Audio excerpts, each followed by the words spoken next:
2004 সালে বরিশাল থেকে গজারিয়া নদীর তলদেশ হয়ে সাবমেরিন কেবল স্থাপনের মাধ্যমে বিদ্যুৎ আসে মেহেন্দিগঞ্জে। গত 3 দিন ধরে বিদ্যুৎ নেই উপজেলাটিতে।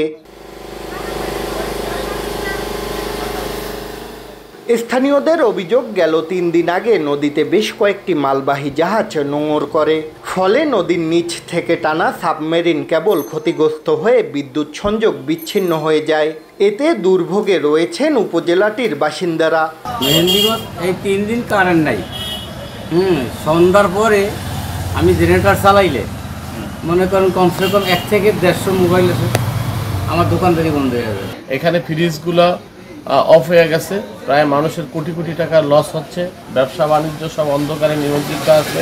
অটো গাড়ি, রিক্সা কোনো কিছু মেহেন্দিগঞ্জে চলে না।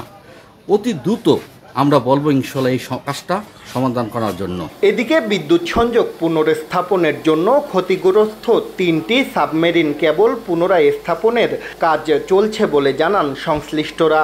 দ্রুত বিদ্যুৎ সংযোগ দেওয়ার কথাও জানান তারা।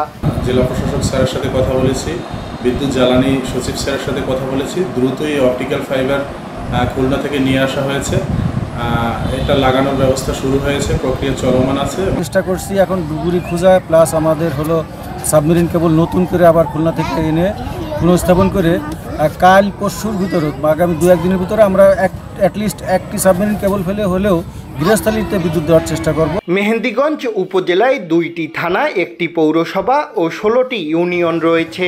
তবে সাবমেরিন কেবল ক্ষতিগ্রস্ত হওয়ায় পৌরসভা সহ বর্তমানে মোট 11টি ইউনিয়নে বিদ্যুৎ নেই।